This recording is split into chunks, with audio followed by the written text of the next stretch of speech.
What I'm going to do tonight is to talk about two organisations in particular, one representing nationalist women and one representing unionist women. So I'm talking about Cumann na mBan, the Irish Women's Council, and I'm talking about the Ulster Women's Unionist Council. Very different organisations, as you can imagine, one very much against partition and against the creation of the Northern Ireland state, and the other one very much in defence of the Union and maintaining the Union with Britain and maintaining the position of Ireland within the empire in some way. So I'll start with Cumann na mBan now and do a little bit of prehistory on the start of the movements before we get up to partition and the creation of the state. So Cumann na mBan is formed at the time of the crisis of the Home Rule movement. The Ulster Volunteer Force have been formed, the Nationalists formed the Irish Volunteers, and Cumann na mBan in 1914 is set up as the organisation of Irish women to support the volunteer movement. And you can see from their bill there that they've got first aid ambulance classes, drill, rifle practice, and most importantly, really, the equipment fund, their fundraising for the volunteers. Next slide, please. And that's their badge, a rifle with the initials of Cumann na mBan. So they were very much a military support organisation from the beginning, and those are its aims: to advance the cause of Irish liberty, to organise Irish women in furtherance of the object, and to assist in arming and equipping a body of Irish men, and to form a fund for these purposes. Now, it was controversial. There were women in the suffrage movement who said that they were simply an auxiliary body raising funds for the men to spend. But things change over time, and after the Easter Rising, for example, they changed their objectives so that they're arming and equipping a body of Irish men and Irish women in defence of Ireland. And women, nationalist women, gain confidence as time goes on. The next slide, please. And in particular, the confidence comes from participation in the Easter Rising and what the proclamation of the Republic at Easter 1916 says. About 300 women took part in the Rising in Dublin and in various parts of Ireland, in Galway and in North in particular, and in North Dublin. But what's particularly of interest here is the fact that the suffrage movement in Ireland had been very militant between the time of 1912 to 19... No, if you just can leave the other slide on, please. Yes, thank you. Between 1912 and 1914, 35 women had gone to jail because of their militant fight for the vote. The Irish Volunteers hadn't said that they favoured giving women the vote. The Ulster Unionists were against women getting the vote. And yet suddenly in 1916, the proclamation starts off Irish men and Irish women. It promises equal rights and equal opportunities to all its citizens, and it promises in the future that there'll be a government elected by the suffrage of all her men and women. And the Irish suffragette, the leading suffrage figure, Hannah G. Skeffington, when she talks about the Rising in the future, she goes to America and speaks at over 250 meetings. She says, it's the first time in history that men fighting for freedom voluntarily included women. And she makes the point that the American War of Independence and the French Revolution, the two great revolutionary movements before this, didn't include women. They were fighting for the rights of men. And so it is really historic. It's only the year after that, in the Russian Revolution, that we have another woman in government. So it's something that women always raise. So during the Rising itself, for example, Margaret Skinner, who was a crack shot and wanted to take part in the fighting, she was working in first aid in St Stephen's Green, argued with her commanding officer, Michael Mallon, that the proclamation gave her equal rights and equal opportunities, and he couldn't stop her putting on her military uniform and taking a military role. So women used it immediately. They saw its importance. And later on in the debate on the treaty in the Dáil, this question of women's suffrage comes up again. Next slide, please. Because finally, towards the end of the First World War in 1918, some women do get the vote. Women over 30 get the vote, and if they're property owners or married to property owners or university graduates. And one of the reasons they put these restrictions on was because they didn't want women to dominate the electorate. Women formed 43% of the electorate. With these restrictions, they would have otherwise formed over 50%, particularly when you think of how many men died in the trenches during the war. And then in November, they passed another act, which people don't realize there were two separate acts. So if you were a woman over 30, you could now vote in an election. But if you were a woman over 21, you could now stand for Parliament, because the Parliament Qualification of Women Act allowed women to stand as candidates, but it didn't put an age restriction on it. So the way was cleared now when the British government called an election for women to take part. The next slide, please. And as you know, Constance Markievicz from Sinn Féin, who'd fought in the Easter Rising as part of Citizen Army Garrison, she was elected. And the picture on the left of Markievicz in an evening gown, I took at an exhibition in the House of Commons in 2018 when they were celebrating the centenary of women getting the vote. And it was quite, it gave me a chuckle really to see that they used this quotation from her election address in the exhibition in the House of Commons, that she says, "Today we may hope our road to freedom will be a peaceful and bloodless one. I need hardly assure you it will be an honourable one, but I would never take an oath of allegiance to the power I meant to overthrow." And that's an election poster. So she becomes the first woman to be elected. She's elected to the House of Commons, but obviously as a member of Sinn Féin, she doesn't take her seat. Next slide, please.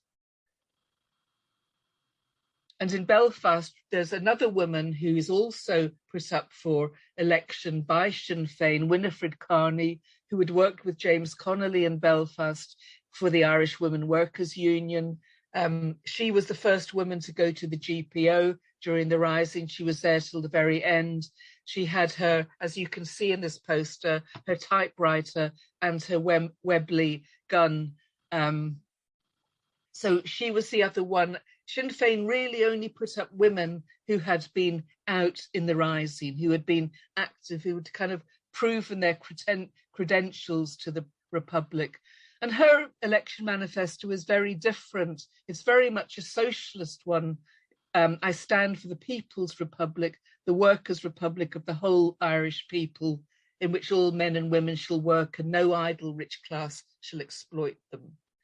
Very, very different. She's not really part of Sinn Féin at all. Only 395 people vote for her, but she's standing in a very loyal part of East Belfast, and she doesn't really expect to be elected. She stays with Cumann in Belfast for a while, but then actually leaves and works very strongly with the IRA. She still works for the trade union. And she's the one who does the administration for the Republican Prisoners Dependence Fund when prisoners start to be, when people start to be imprisoned in the North. And she was a meticulous administrator. That was her job. And when she was arrested in August 1922, the Northern State had a whole list, not only of everyone arrested, but all of their relatives, their condition, how much in need they were. So they were basically able to round up the IRA in the North through the records kept by Winifred Carney. So if we move on now to the next slide, we start to think about what happens during the War of Independence, because from 1919, the Republican movement is at war with Britain. And what effect does this have on women? By 1921, at the time of the truce in July 1921, there's a calculation of the numbers of Cumann na mBan. More and more women throughout the country have joined. So roughly 20,000 members and 400 branches. And Cal McCarthy, in his book on Cumann na mBan, has looked at what does this mean when you take how many branches there are to the population. Where was Cumann na mBan the most active? So if we look at this, we can see that in Munster, the province of Munster, which includes Cork, which is one of the key spots where the fighting is at its most intense, there's one branch of Cumann na mBan to just under 3,000 of the population. In Leinster, the Dublin area, there's 1 to 6,000. Connacht, which isn't that well populated, and it doesn't have as many Cumann na mBan members as it has IRA members, it has one branch to 6,500 of the population. And then there's a huge difference when we come to Ulster, with 1 to 34,000 in the population. And what this shows us, I mean, Ulster is a well-populated province, is that it's predominantly Unionist, and women are operating in a particularly hostile territory at that time. And it's much more difficult for Cumann na mBan in the north to organise. A lot of the time, they fundraise more than a lot of the more active branches, because that's something that they can do easier than maybe the ones who are so busy fighting and working with the IRA. Next slide, please. And I just want to break this down a little bit more. This is figures from the military archives in Dublin. And if you go onto their website, they have, and you look at Cumann na mBan, it has what they call the nominal rolls of all the members of Cumann na mBan. And obviously this is done 20 years after the event. People don't remember everybody, so they're incomplete. And you find that a lot of people have left, they're not around anymore. A lot of women emigrate to America, New Zealand, Australia. But and I'll show you how not all of the not all of the counties have given returns, but just looking at the northern counties. In Tyrone, Omagh had 6 branches. They said that they had 88 women in their district council in July 21 and 84 the following year. So even though they'd had the split over the treaty by then, they hadn't really lost any members. Dromore had 4 branches, and a bigger, they had 143 in their district council. It's still not that huge number, even though we realise that there are a few more than that. Fermanagh doesn't return any figures. Derry just has, all it says is the women's section of Derry City Battalion of the IRA. And when we look at some of the returns from women and what women said in Derry, they said that there wasn't that much fighting in Derry City, so they did a lot more of the administration and the office work. And they also, because they had a lot of IRA volunteers in Donegal, they did a lot of the cycling over there, carrying dispatches, carrying messages. Sorry, can we just keep on the other one, Pauline? I haven't finished, thank you. In Down, there's, I've given figures there in Newry, etc.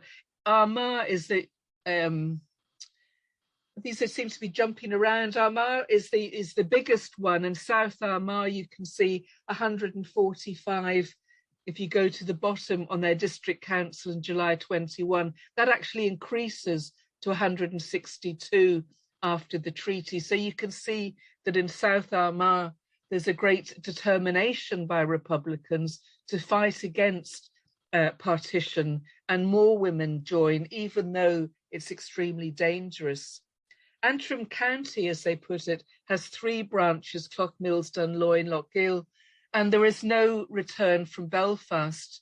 And partly this is because it's still dangerous. By putting your name down on something like this in the Six County area, you still could be arrested for Republican activity. Some of these women are interned in the 20s and 30s, and these lists are compiled in the late 30s and early 40s. So women don't necessarily want to put their names down, but it gives you an idea of Cumann and its reach in the north at this time. The next slide, please. Elizabeth Corr is from the Ormer Road area of Belfast. That's her in her Cumann uniform. And just very briefly, she was active in Easter week. There were 6 members of Belfast Cumann who went to Tyrone with the volunteers. And then when they got to Tyrone, they discovered the confusion because of the countermanding orders. The 6 women took the midnight train from Dungannon to Dublin, which amazingly you could do in those days, went to Liberty Hall and gave the message to the leaders that the North was in disarray because of the countermanding orders. And then they were sent back up to the North, having been shown the proclamation, not given a copy, could it be too dangerous to carry it, but told to go up to the North and tell them what was happening. She lost her job. She was working in Belfast Central Library, but because she didn't come back immediately after her Easter holidays, and they said she hadn't given adequate explanation, she lost her job and didn't get another job. And that was another thing that seems to have been common. A lot of women, they lost their job because of their activities and never got another one in the North. Elizabeth campaigned in the Longford by-election, the first time Sinn Féin had stood in a by-election. She and a lot of the Belfast women came down to Dublin to march in the Thomas Ashe funeral in 1917. He had died on hunger strike and through forcible feeding while he was on hunger strike. In 1918, a lot of prisoners were in Crumlin Road as part of the German plot arrests. The most prominent one was Terence McSweeney, but there were others like Ernest Blythe and Austin Stack. And she visited, in particular, Terence McSweeney, and when his wife came up, Muriel, to visit him, she was the one that brought Muriel to the prison. And Terence McSweeney wrote her a very nice letter of thanks after that. She also campaigned for De Valera in the West Belfast, the 1918 elections, which were very contentious. Joe Devlin from the Nationalists, well, it was his seat and he won it by a mile. But Elizabeth said she set up her first aid post during the election because there were so many fights between Sinn Féin supporters and the Nationalist Party. And then in 1921, she set up a North Queen Street branch of Cumann when the IRA asked her to set one up so that they could be supported. It didn't last that long because the riots became so intense. She said it was really dangerous to get to that part of Belfast. And as she said in her memoirs, between riots and police and military raids, life was anything but pleasant. She also attended the Cumann Convention on the Treaty. But when she applied for a service pension, a military service pension, she only got it for her activities in Easter week. None of the other work that she did mattered because it wasn't supporting the military campaign, and that was what women got a pension for. It was just seen as routine Cumann work. So I want to talk to you about some of the other women and some of the other work that they did. So next slide, please. This is women who, with their bicycles, and this would have been, I would have said, the most important weapon that Cumann had. Women cycled all over Ireland, delivering messages, going to stand guard if men, for example, were in hiding somewhere. They would be the sentries, or they would go to do reconnaissance for a place that might be attacked. They might do things like draw plans of a barracks or something like that in support. But so many of them, and then when men were hiding out in the mountains, for example, it would be women who would go and bring them food or dry clothes, etc. And a lot of them suffered great ill health afterwards, quite a lot of TB amongst members because of the kind of conditions in which they operated. Now, for example, in the north, when they set up a communications network, one group of women set one up that stretched from Ballycastle to the west of Lough Neagh. And what they did was establish like a chain of safe houses where a message would be sent to the house, and then the women in that house would deliver it to the next house. And so it went on. And a very secure system of message delivery, but a lot of cycling around by women. Next slide, please. So this is how, when you applied for your military service pension, I just wanted to show you what the forms looked like. This was the Act of 1934 that enabled women to apply. And you can see that the whole of the War of Independence, from the Easter Rising up until the Civil War, was divided into 10 slots, and women had to say whether they were active or where they were active. So you can see that Maureen Doherty here has ticks for these from number 6 to number 10, which was when she was active, and she had to show what she had done at that time. The next slide, please. So this is some of the what women said in their applications. This is a Cassie Maguire, who was from Omagh, in a farming family, farming with her brother. She said it was very tough when her brother was arrested in terms of help on the farm. But she was the secretary of the Omagh District Council and the secretary of the Dregish branch, and her house was used as a dispatch centre. And she says other things. She collected arms after an attack on the barracks. She gave aid to a dying man while under heavy fire from the enemy when the IRA was surrounded near her house. After the Drumquin ambush, she provided first aid kits, etc. And she carried dispatches from Omagh to Newton Stewart. So again, you know, she's somebody cycling long distances, acted as a convoy, collected funds for prisoners in Derry jail, collected money for the expelled workers in Belfast, etc. So she got a pension of 1 1/6 service. So they only thought that her work in 1921 basically counted. There's another woman, the next slide, please. Very different. I mean, Cassie was a very young, she had just left school when she was working as a Cumann member. Sarah Core is very different. She and her husband are mill owners and large farmers, and they provided a lot of financial support to the movement. In 1916, they put up the volunteers from the Tyrone Brigade. She said that her husband financed the East Tyrone by-election in 1918. In 1920, she was in charge of arms used in the income tax office attacks and barracks attacks, etc., stored bombs and arms, carried dispatches. But what's interesting is she gets a pension of 1 1/8 service, almost 2 years in terms of her work. But she says that what happens afterwards, when the Northern Ireland state comes into being, that she and her husband, having been very well off, are bankrupt, because as mill owners and farmers, they were dependent, she said, on people in the enemy camp. They could no longer sell their goods. They were boycotted by their neighbours. So she said her husband emigrated to America to find work. And she said, where he died shortly after, a broken man, leaving me penniless with 4 children.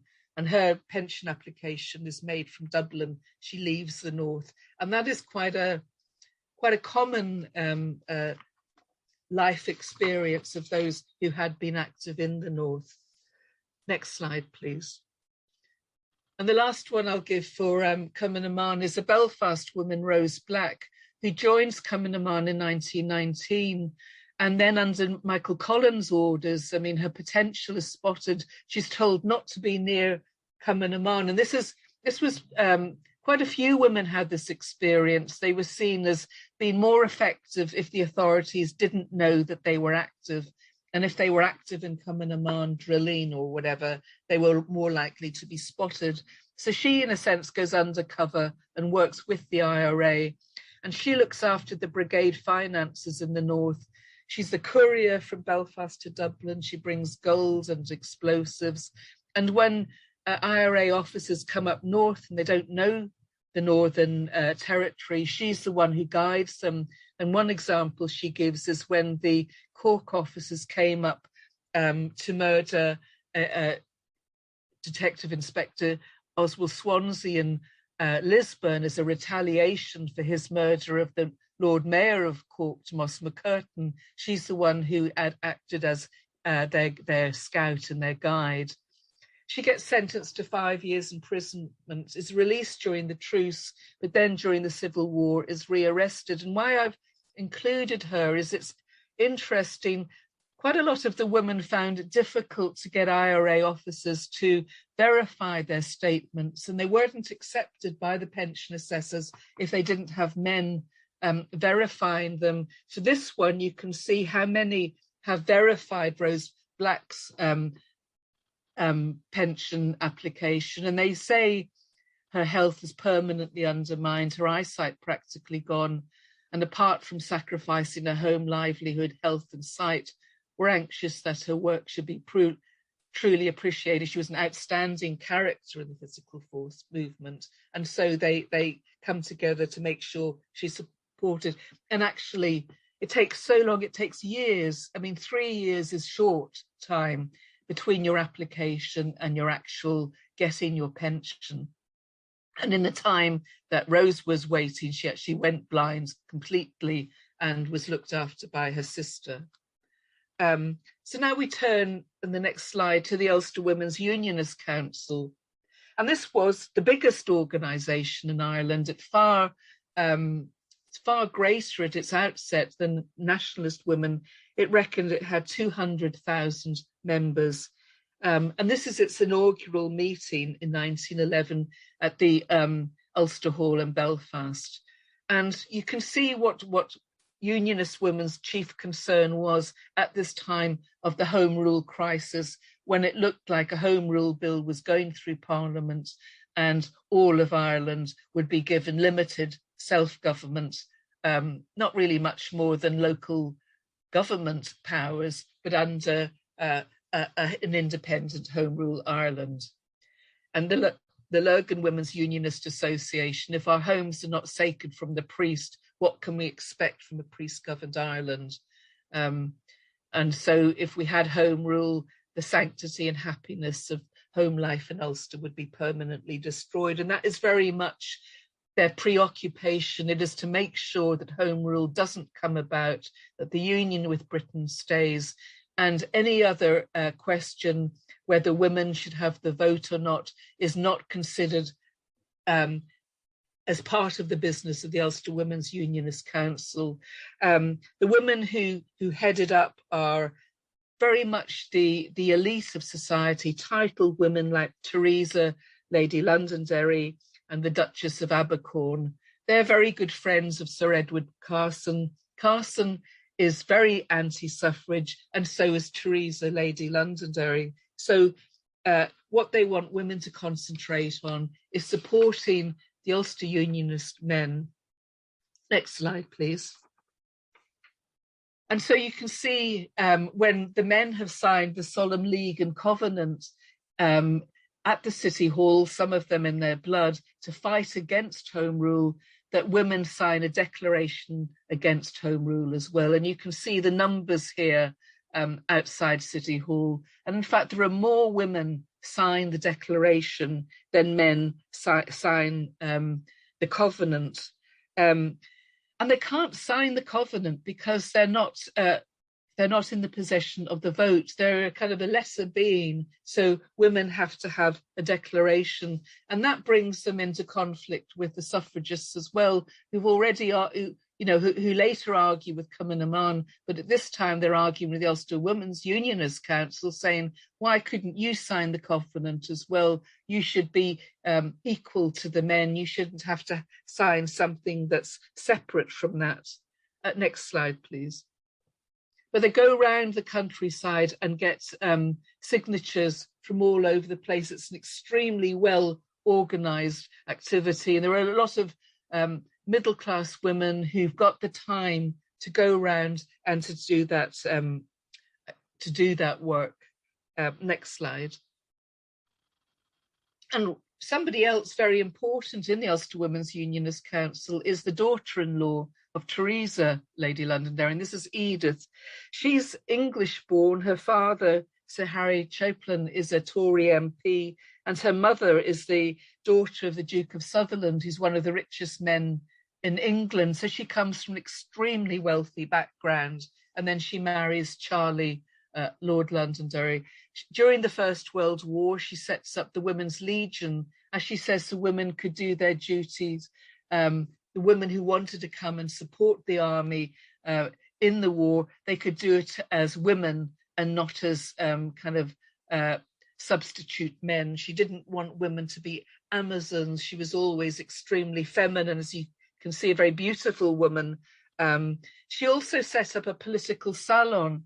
She and Charlie lived in London at this time and didn't come back to the north till later. So in 1915, she sets up what she calls the Ark, and it's a political saloon in London, and everyone is called the Ark because people have names of animals.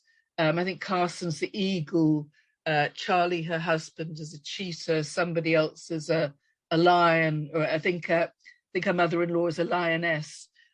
So anyway, for some reason, it means that they're all kind of on a par. They're all political people, men and women, using their influence at the time. So the Ulster Women's Unionist Council, they might not have the votes, but the women at the top have a lot of political influence. Next slide, please. So we come then after the 1918 elections. Now, the Ulster Women's Unionist Council didn't want to put forward women at that time because they felt it was such a serious situation in 1918, and they didn't feel women had the experience on the big stage.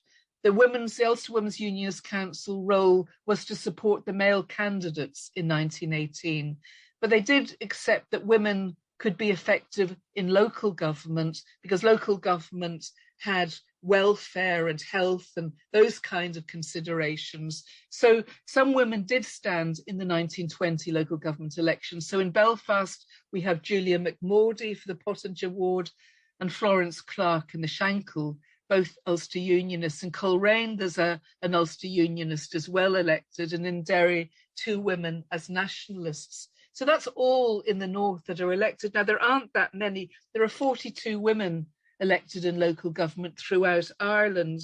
14 of them are in Dublin, and nearly all of those were suffragettes and women who are active. Not all were Republican, but a lot of active Republicans as well.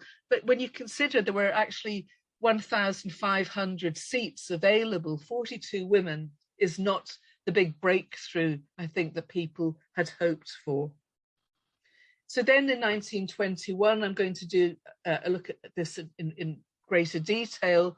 There is the Parliament election. We've got Partition, we've got the Northern Ireland Parliament, and the Ulster Women's Unionist Council say here, again, the time was not ripe for women candidates because the essential issue was to preserve the safety of the Unionist cause. Yeah, the Belfast Telegraph then, when the election is underway, says that the Belfast newsletter, the women were exceedingly keen on the franchise. Hundreds of them were so eager to make sure of voting that they went to the polling places before 8 o'clock in the morning. And I think we have to say that these would be, I would say, predominantly Unionist women, that although Nationalists were also standing, I don't think that there was the eagerness to take that parliamentary road once it was to a Northern Ireland Parliament that the Unionist women had. Next slide, please. So we've got the Government of Ireland Act, we've got Partition, and so in 1921, when the government calls elections, it's called an election to a Southern Parliament and a Northern Parliament. Sinn Féin ignores the Southern Parliament. They say the elections to a second Dáil Éireann. And this time, Constance Markievicz is joined by 5 other women. Margaret Pierce, the mother of Patrick and Willie Pierce, executed after the Rising. Kathleen Clarke, whose husband Thomas had been executed as a leader of the Rising. Mary McSweeney, the sister of Terence McSweeney, the Lord Mayor of Cork, who's died after hunger strike. Margaret O'Callaghan, whose husband Michael had been mayor of Limerick and had been murdered by the Black and Tans in the hallway of his house. And Dr. Ada English, who was a doctor and had looked after an asylum in Ballinasloe in the west of Ireland. All of them were Cumann na mBan members. But despite the Ulster Women's Unionist Council not being enthusiastic about members or supporting women members, nevertheless, 2 women are elected to the Northern Ireland Parliament.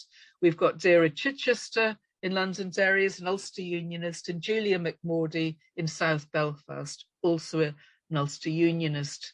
So altogether in the Northern Parliament, there are 40 Unionists, 6 Sinn Féin, and 6 Nationalists. Those 12 are all men, and they all abstain from the Parliament. They don't take their seats until much later. Next slide, please. So let's have a little look at what actually happens in the election campaign.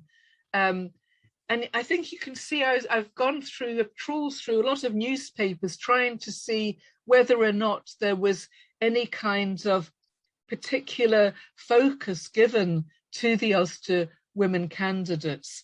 And really there isn't. What it is, it's about defending Home Rule, and it's about defending the union with Britain. It's about establishing the Northern Ireland 6-county state, and women are part of this. So the Ulster Women's Unionist Council have a mass meeting of women unionists, and you've got the chair of it, the Duchess of Abercorn, the speaker, Sir James Craig, who's now the head of the Ulster Unionist and will be Prime Minister. You've got Lady Craig, who I'll come on to as well, and you have Mrs. Mcmordy and other Unionist candidates. Tickets can be obtained from the Women's Unionist Associations, God Save the King. And that's all. It's not a meeting to support women. And the next slide, please.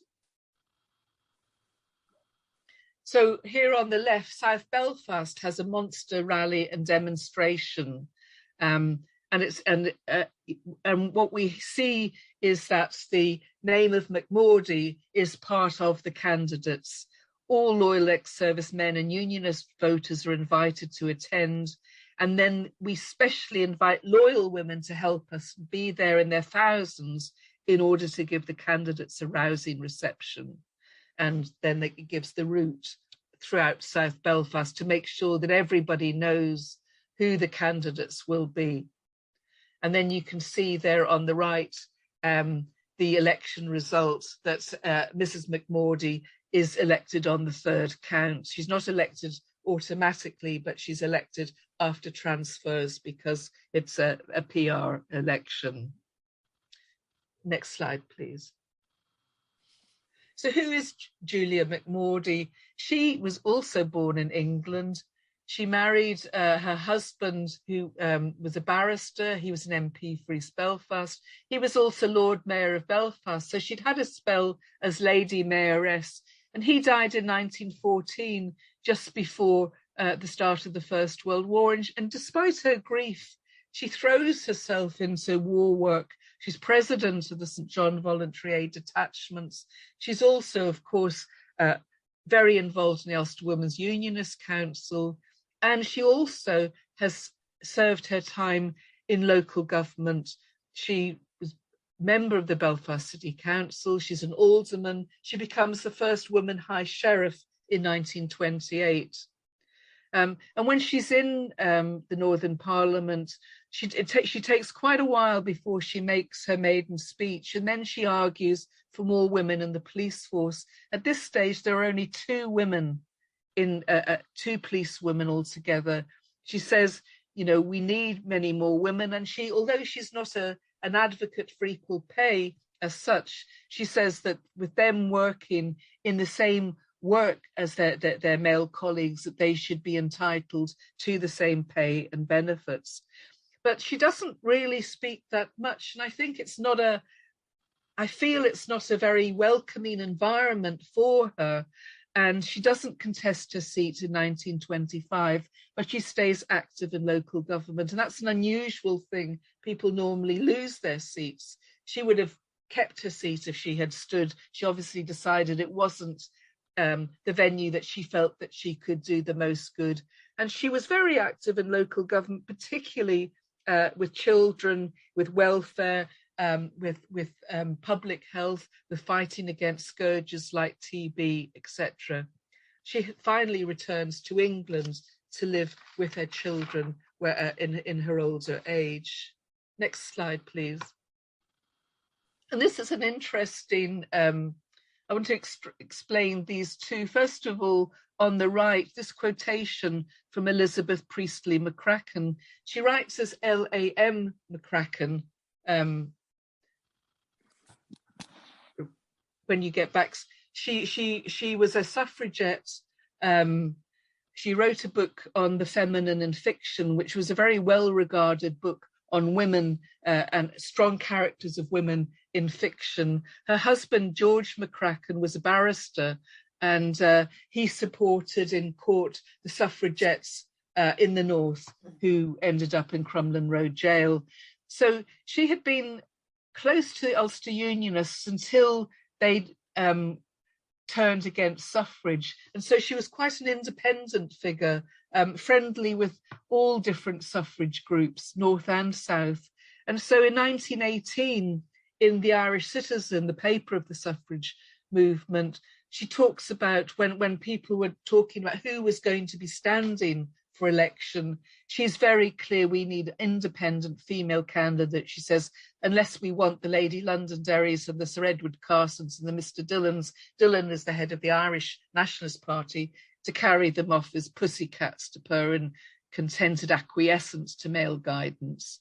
So she's clear that she wants to see independent women. And what's interesting with the newspaper on the left, it's the organ of the Women's Freedom League. It's an English newspaper that was set up by Charlotte Despard. And Elizabeth Mccracken is obviously still very much part of the suffrage, the old suffrage movement, the interwar feminist movement. And so she writes an article, there's a front page article in The Vote, which, as I say, is an English paper on Ireland's first woman high sheriff. And you can see in what she says there that she's very friendly with Julia Mcmordy. So she sees Julia Mcmordy not as one of the Lady Londonderrys, etc., as a pussycat. She sees her as an independent woman. And she says that she's full of praise for her municipal work in this particular article. And she says that she had just been speaking to Julia Mcmordy. He says to her that she feels that she's now more Ulster than the Ulster people themselves, that she's been there so long and she's been so much a part of the different political movements. It's interesting, just a word on Charlotte Despard, who had set up this paper and is still president of the Women's Freedom League. Her brother, Sir John French, was a leader of the British forces in Ireland after the Rising, responsible for all the repression against the Nationalists. Charlotte Despard was very different from her brother. She was a socialist, a feminist, and a pacifist. And she moves to Dublin in 1918. She leaves England and stays in Dublin for a long period of time as part of the opposition to the Irish government when they start jailing Republicans. And in 1933, she then moves to the north, to Belfast, at the time when the Protestant and Catholic workers are joining together at a time of great hunger in Belfast. She's told that this may be the place where the working class movement might finally take off. And so she comes to the north. And then in 1939, she moves to Whitehead. She dies in Whitehead in 1939 at the very venerable age of 95. So there are all sorts of very different connections between feminism in England, feminism in Ireland, north and south. And I think what brings people together is this idea that women have to have an independent voice and decide the kinds of issues that are important for them and not to have them simply dictated to. Next slide, please. The other woman who was elected is Deirdre Chichester. She's better known as Dame Deirdre Parker, but that's because she remarries. Her husband, actually, Lieutenant Colonel Robert Spencer Chichester, dies not long after the election in 1921, and she remarries in 1928. And like Julia Mcmordy, she's vice chair of the Ulster Women's Unionist Council. She's active in local government in Magherafelt, chair of the Magherafelt Board of Guardians. And she stays in the Northern Ireland Parliament throughout. She's a formidable woman. She's the only woman to have sat in the Northern Ireland cabinet. She becomes the junior minister for agriculture and then the minister for health and local government between 1949 and 1957, and very, very much a strong Ulster Unionist, and that is her abiding political conviction, much more than anything else. When Joseph Devlin finally takes his seat in the Northern Ireland Parliament in 1925, he proposes women between the ages of 21 and 30 being given the vote, and she argues against it. She says she doesn't feel women are capable at that stage, at that young age. She actually feels it should be about the age of 35, which is when she was interested in politics. So she's definitely not a feminist. Next slide, please. But looking at her again in her election campaign, on the left you can see that she has joined with the other candidates in the Londonderry constituency, Anderson, Chichester and Mark. You see the three names. They have a long election address. I can only give you a little bit of it here, but they start off by, the fact that they need to stand together so that they won't be forced under the domination and control of a Dublin Parliament. And they talk about the first Parliament of Northern Ireland will be called on to deal with many questions affecting the welfare, happiness and prosperity of the six counties. And it's interesting, six counties is the term used for a long time because people haven't got used to the term Northern Ireland at that time. And so they call for the vote to be for the three official Unionist candidates. And then the newspaper talks about her election victory at Castle Dawson, how the whole loyalist population of 5 townlands come out behind their flute bands and march in procession to Loyola Park. And she thanks them from the bottom of her heart for the way they had worked and they had won a great and glorious victory. And as she says, that night in Ulster, the loved old Union Jack floated triumphantly over the 6 counties, and the crowd are shouting, "No surrender."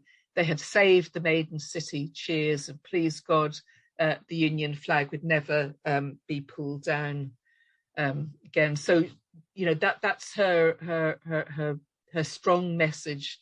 And then Colonel Chichester thanks the electors for electing his wife, and the dawning of a brighter day for all Ireland.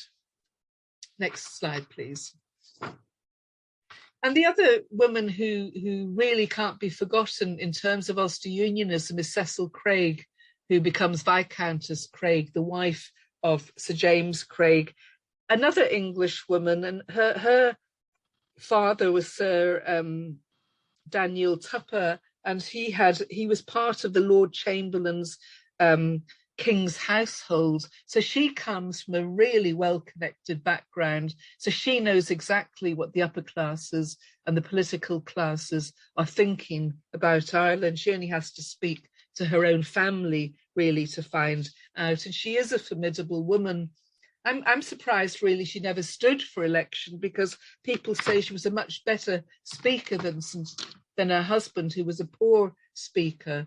But there are, and she and her husband are both buried together up in Stormont in Parliament buildings. Next slide, please. What's interesting is that in South Belfast, there's a meeting almost immediately after the election to reward 400 women who'd worked for the election in South Belfast. That shows you the volume of women who were so determined to make sure that Ulster Unionism was triumphant in this election. The turnout was the largest we've ever had for an election in the north. And they were presented with medals by Lady Craig. And then they all agreed this resolution that we wish to assure our Prime Minister, Sir James Craig, of our willingness to help and support him in whatever he sees fit to do for the welfare of our beloved Ulster and the Empire. And you can see bringing both of those together. The Women's Leader, another feminist paper, mentions that Sir James Craig said that men expected assistance from women MPs in minor matters such as the Poor Law. So they weren't expecting women to be political creatures, if you like. They would leave what they would have regarded as lesser issues to women. And then the newsletter after the presentation of the medals gives a bit of the speech of Lady Craig, and she says, she's very self-effacing, how glad I feel at being asked to be here, but I'm not conceited enough to see, your kind welcome as a personal matter. It's a tribute of your affection and respect for my husband. But she then talks about, she believes that I'm justified in saying there's a tremendous change in public feeling in England, and amongst the people there, we've got more friends and sympathisers than ever before, because they're really beginning to realise that this part of Ireland is the one part which cherishes its connection with the Empire. So again, she's somebody who is an important political figure, but always saw herself in connection with her husband. But again, somebody who has influences that maybe we wouldn't have been aware of otherwise. Next slide, please.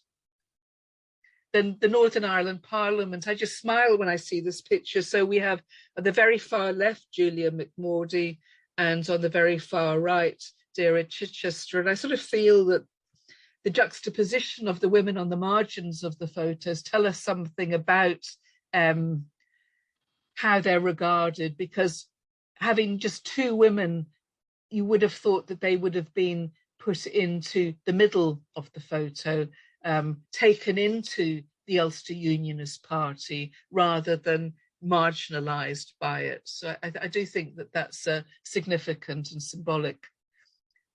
Next slide, please. So I want to go back then to how nationalist women dealt with partition and the treaty. And this picture is on the left, Kate O'Callaghan, in the middle, Mary McSweeney, and on the right, Dr. Ada English, three of the TDs going into the Dáil during the debate. And Kate O'Callaghan later on introduces a motion that women between the ages of 21 and 30 should be given the vote before Ireland goes to a plebiscite on the treaty. They're the young women who've taken part in the war, and they're not being given the right to vote. And that motion is lost.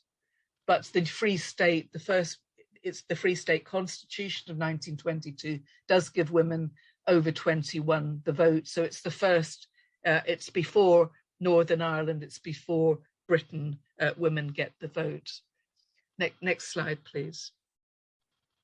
So Cumann rejects the treaty. It's the first organisation to do so in February 1922, and it reaffirms allegiance to the Republic and calls women to only support candidates who stand true to the Republic proclaimed in Easter week. And those are the leading figures in Cumann just at the time of their convention. And they also, this is another pledge they have, that asks the women to join in the reimposition of the Belfast boycott unless the prisoners in northern jails for political offences are at once released. Constance Markie, which is in the very middle of that photo, she's looking much older than she did in her 1916 photo. I think that the years have been on the run, and successive imprisonments have aged her considerably. Elizabeth Corr is one of the women who goes to this convention, not as a delegate, but she says she watches it from the gallery. And Jenny Wise Power, who's one of the ones who support the treaty, announces that the Army of Occupation is now leaving Ireland, whereas the Northern delegates say it's not leaving, it's now coming to the North. And they beg Cumann na mBan to think about the North, which I think is why that bit on the Belfast boycott is added. Next slide, please. So the Belfast trade boycott was something imposed by Dáil Éireann after the shipyard expulsions and the attacks on Catholic homes. It was meant to stop this. It was a way of hitting the North economically and hoping that this would stop such activities. And they reimpose it, particularly Cumann na mBan, but obviously the IRA in the North as well. And there are three women here, Cumann na mBan members, May Burke at the left, but Ethna Coyle is the important one in the middle, and then Linda Cairns, a nurse, on the right. This is when they had escaped from Mountjoy Jail in 1921 and then were in an IRA training camp. Ethna Coyle was from Donegal and took the North and what was happening to it very seriously. Next slide, please. And she says in her memoirs, as the IRA seemed quite indifferent at this period in enforcing the boycott of Northern goods, my job was somewhat difficult as I had a huge area to recover. So she tried to recruit local Cumann na mBan members to keep up the work in her absence. And then I've got quotes from two newspapers. The Belfast Telegraph, the now customary burning of Belfast newspapers was carried out at the Creeslough on the Derry and Lochswilly line. And three women, one armed with a revolver, removed all the papers and set them alight. That's Ethna Coyle. And the Derry Sentinel, a few yards from my carriage, revolver in hand, stood a slim, neatly dressed girl. So she actually gets, in September, she's arrested and is imprisoned after that. Next slide, please. There is a sort of retaliation on the Unionist side, as you can see. This is addressed to the housewives of Ulster to support Ulster industries, and it's very much addressed to women on the home. You are the keepers of the family exchequers, you're the chief money spenders. So because women who married generally didn't work after marriage, this is seen very much as married women. The money you receive from your husband, sons and daughters to spend on the purchase of food is earned in Ulster industrial concerns, you know, and then in 26 counties, there's an unlawful and unchristian organisation stifling these industries to buy goods of Ulster origin only, not a penny to the boycotter.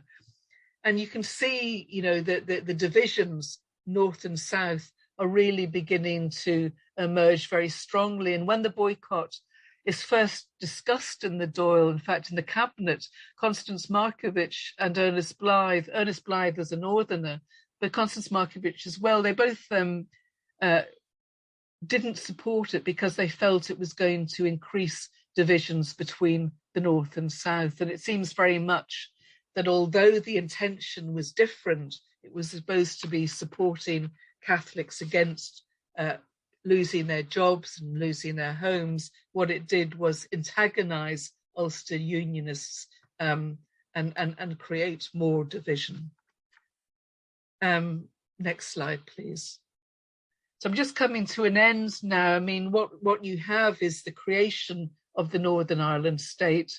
You have a nationalist minority that doesn't take part in the parliament. They have taken part in local government, but Derry, Tyrone and Fermanagh councils, which all had nationalist majorities under PR, are now closed down by the new Northern Parliament. and an oath of allegiance is imposed, which nationalists won't take. And so through various measures, what small participation nationalists did have in elected institutions in the North is very much closed down. I just wanted to bring this letter from a Mrs. McNulty from Dromore to the pension assessor in 1938.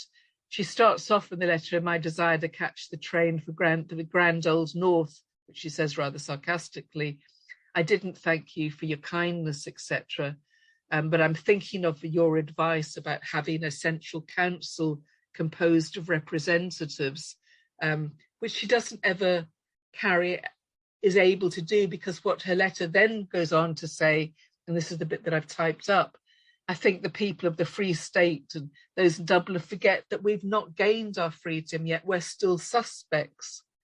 But apart from hoping and praying for a pension for active service, I'd consider my life well spent if I could have some plan or persons who could make public the fight we had in this district. But unfortunately, we Northerners cannot brag. We're still patiently waiting for De Valera to do something for us."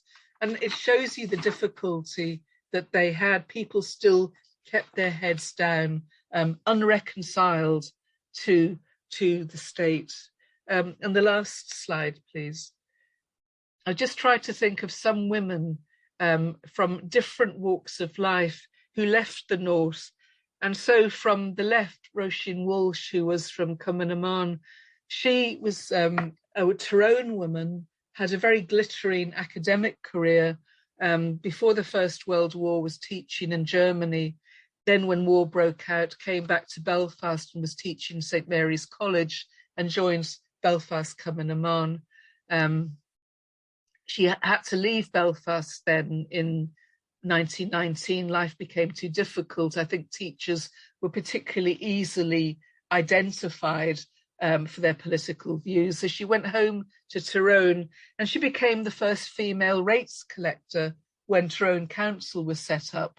But when the Oath of Allegiance was instituted, she refused to take that, lost her job, and moved to Dublin. And her family then joined her in Dublin. But she becomes Dublin City Librarian and has a whole other glittering career. Is an important woman. She always remains a Republican. She's a political figure in Dublin, but she's really responsible for establishing the library system down there, and very much supportive of events for children in libraries. I've seen lots of the events that she organised, the posters, etc. So she was a great loss to the North. The woman in the middle, Lillian Metcher, was a prominent suffragette from Lisburn and was responsible for the attempt to try to blow up Lisburn Cathedral. She stayed friendly with a lot of suffragists, both in England and in the North and in Dublin, and I think had to probably leave. She was imprisoned in Crumlin Road Jail just before the First World War, and then all prisoners, suffrage prisoners, were released. So I don't think she went back to Lisburn. She came from a Quaker background. Her husband had been an MP, and she was now a widow. And she ends up living in Dublin for the rest of her life as well. And the last woman, Nelly Gordon, was a trade unionist. She had been she had worked in a linen mill herself. She was a doffer in the mill, and James Connolly asked her then to become a trade union worker for the Textile Workers Union, for the linen workers in Belfast. And she married James Grimley, who stood for Belfast City Council as a socialist and was elected at a time when a number of socialists were elected.